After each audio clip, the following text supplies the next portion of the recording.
In collaboration, Virgin Islands artist Lavon Bell and Danish artist Jeanette Ehlers will soon unveil a public sculpture in Denmark entitled I Am Queen Mary. It's a collaboration that's basically based on extending the conversation of the centennial of the transfer from the U.S. Virgin Islands from Denmark to the Virgin Islands. So we've been working on it together for about a little over a year.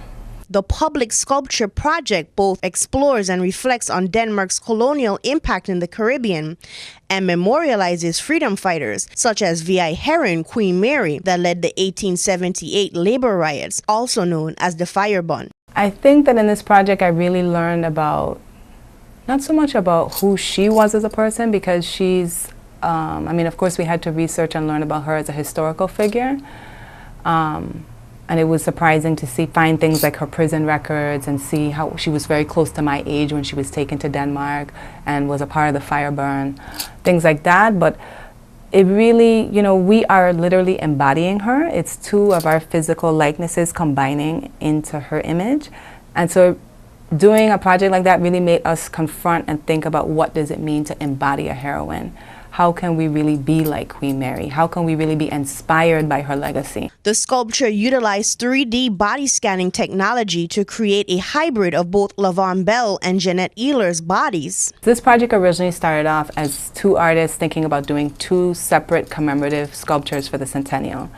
And we decided to work together and do a joint project, and that took it to a whole new level. And so it's the same thing like when you think about even the Firebund, like how these women, it was really, although Queen Mary has emerged as the most popular, it was really people coming and working together to try to change something. And that's what I feel like that's changed me the most, like really understanding how the power of working together and the power of collaboration. Like any work of art, the sculpture has received some criticism regarding the artists using their likeness as a portrayal of Queen Mary.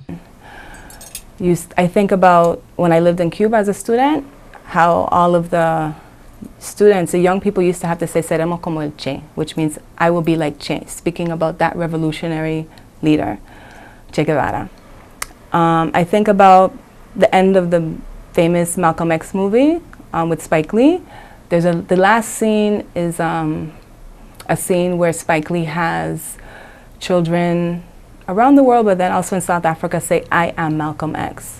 So the title of the piece is very significant because it's speaking to that idea that we are, as two artists, embodying this figure. And it's speaking into what it means to embody a resistance tradition. What does that literally mean to embody a heroine? And how, when we talk about emulating or idolizing people, what does that literally mean to do that? Both literally, because it is our two figures, and then also figuratively, how can we be inspired by that? I Am Queen Mary, a monument of a rebel queen challenging Denmark's forgotten colonial past, will be revealed on Saturday, March 31st on the waterfront of the Danish West Indian Warehouse in Copenhagen, Denmark. For News 2, I'm Stephanie Chalana Brown.